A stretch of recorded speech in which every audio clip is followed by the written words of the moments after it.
Bem, eu me chamo Jonatas Henrique. Esse é um trabalho para a disciplina de Sistemas de Refrigeração sobre ciclos de refrigeração e fluidos refrigerantes. Para começar, nós vamos detalhar alguns elementos básicos aqui para o processo ser possível. Nós temos aqui imagens genéricas, mas que podem exemplificar bem. Temos o compressor, primeiramente. Temos o condensador. Nessa imagem acima nós temos o condensador comercial, né, que é utilizado para splits residenciais. Abaixo desse condensador comercial a imagem apenas da colmeia, que é utilizada na parte de arrefecimento. A válvula de expansão, que vai ser detalhada mais à frente. E por último nós temos a unidade evaporadora. A parte de cima é a que a gente vê em casa mesmo, instalações residenciais. Essa parte de baixo está instalada dentro dela, onde passa o fluido refrigerante e no caso da split ela tem uma ventilação forçada, para que esse fluido refrigerante já com baixo calor tenha um fluxo para dentro do ambiente e assim possa haver a troca de calor entre o ambiente e a unidade evaporadora para que ela leve de volta para o compressor. Então vamos para os conceitos básicos. O ciclo de refrigeração ou ciclo frigorífico consiste em um ciclo termodinâmico baseado em troca de calor por meio de dispositivos específicos, utilizando a circulação de um fluido. Esse fluido é denominado fluido refrigerante, entre os compartimentos que necessitam ser resfriados e os trocadores de calor em si. Mas devemos lembrar que não só resfriados. A palavra refrigeração lembra sempre resfriamento, deixar mais frio. Há casos em que a gente precisa fazer a troca de calor inversa. Em lugares muito frios, por exemplo, nós temos um ambiente externo que é bastante frio, precisamos fazer o aquecimento de um ambiente interno de uma casa, por exemplo. Então, nesse caso, podemos dar exemplo da calefação. Funciona de forma parecida e utiliza bombas de calor para isso. O funcionamento básico do processo se dá basicamente pela passagem do fluido refrigerante pelo ambiente que necessita dessa troca de calor, certo? Então, o fluido dentro da sua tubulação absorve o calor e o retira do ambiente. Ele vai absorver o calor que está dentro do ambiente a ser refrigerado, vai retirar dali e levar de volta para o compressor. Para que isso seja possível, é necessário que o fluido venha resfriado do ambiente externo. Então, como que acontece isso? Primeiramente, o fluido refrigerante entra no compressor, ocorre uma compressão isentrópica e a partir dessa compressão isentrópica ela é destinada para o condensador e a passagem do fluido comprimido pelo condensador há uma troca de calor com o meio ambiente externo, resfriando e passando para a fase líquida. Quando ele passa para essa fase líquida, ele vai para dentro da válvula de expansão e aí vai ocorrer uma expansão isentálpica na válvula. Depois dessa expansão isentálpica, vai ocorrer uma transformação em que vai entrar fluido na forma líquida e na forma gasosa para dentro do ambiente a ser refrigerado.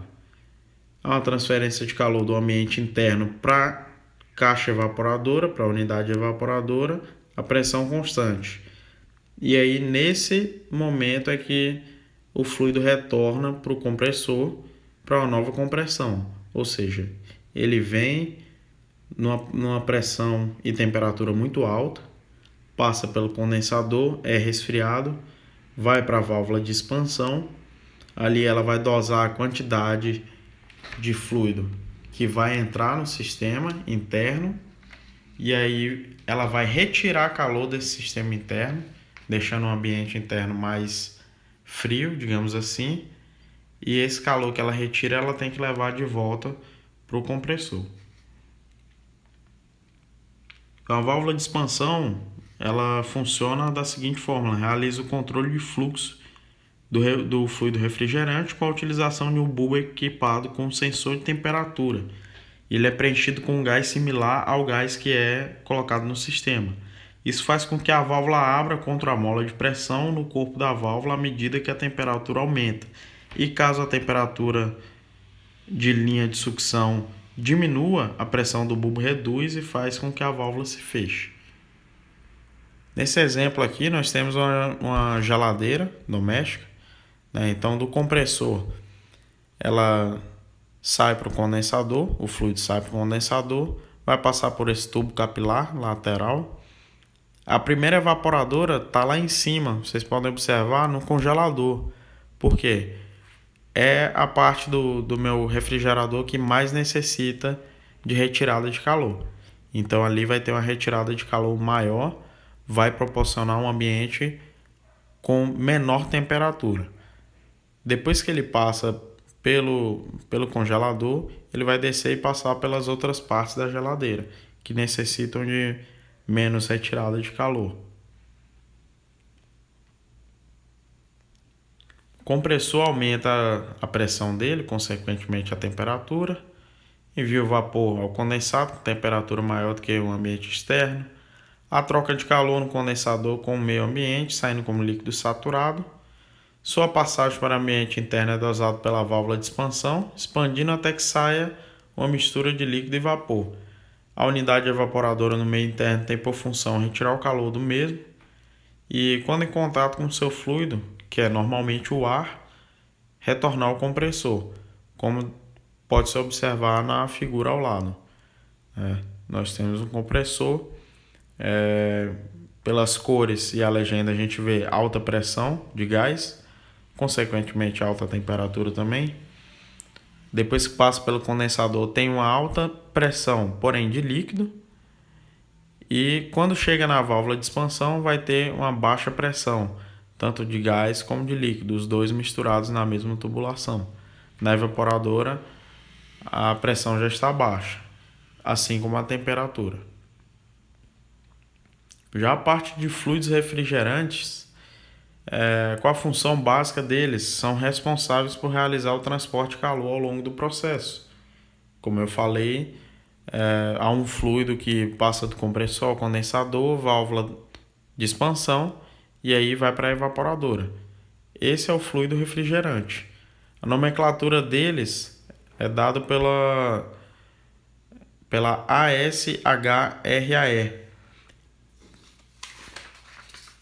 que é a Sociedade Americana de Engenheiros de Aquecimento, Refrigeração e Ar-Condicionado. Não existe comercialmente um fluido refrigerante universal ou ideal. Então, nós podemos dizer que a sua aplicação, a sua escolha vai depender de onde você vai precisar colocar esse fluido, quais as especificações que você necessita, quais as suas necessidades. Daí você vai trabalhar o melhor fluido para a necessidade em específico. Um breve histórico sobre os fluidos.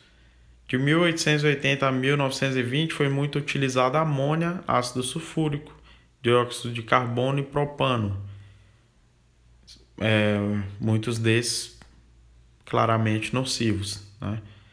De 1930 a 1940 foram descobertos e realizados muitos trabalhos com os gases CFCs.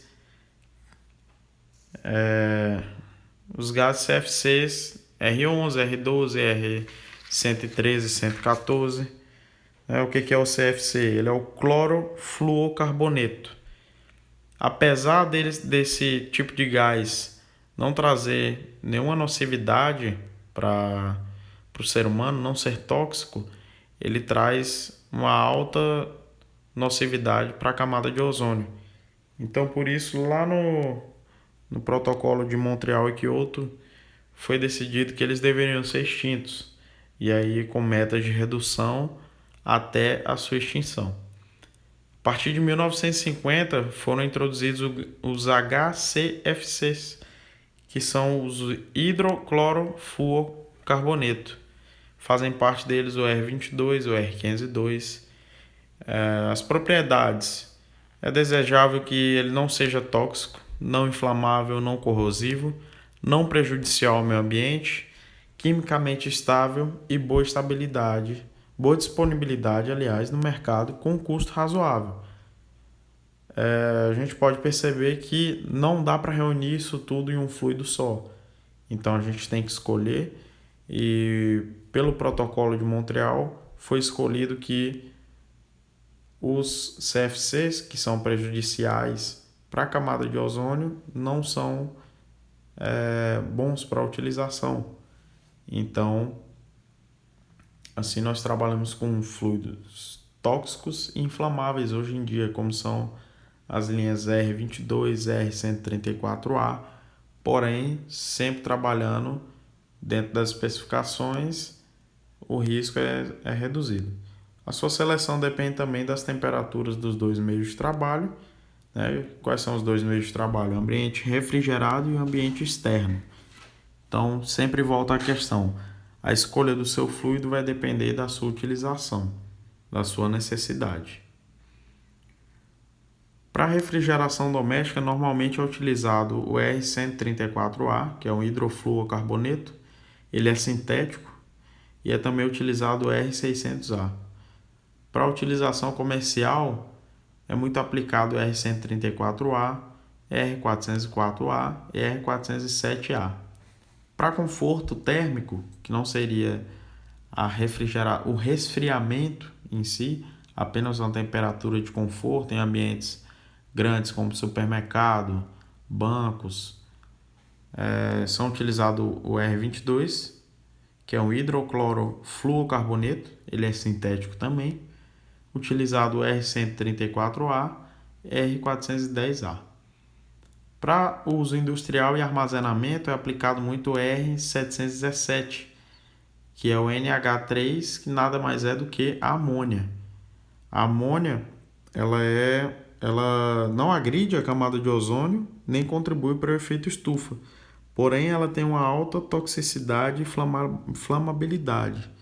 Por esse motivo ela tem usos restritos, principalmente industrial, em ambientes muito controlados.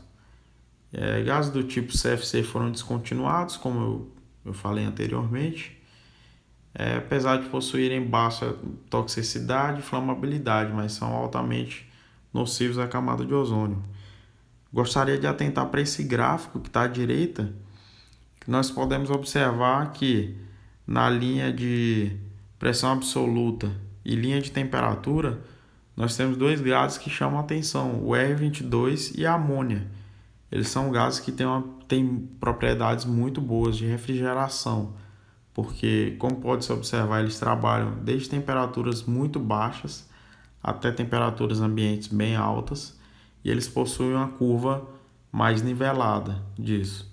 É diferente dos gases mais à esquerda, como etileno, dióxido de carbono, eles são utilizados a pressões bem mais altas. E já o éter e o R11, eles só podem ser utilizados a partir de menos 10 graus, a próximo de 0 graus. Então o R22 e a amônia eles têm uma faixa bem extensa de utilização. E sobre ciclos de refrigeração e fluidos de refrigeração, fluidos refrigerantes, é basicamente isso, pessoal. Espero que tenha ajudado e espero que tenha ficado uma explicação sucinta, simples e boa. E obrigado pela atenção.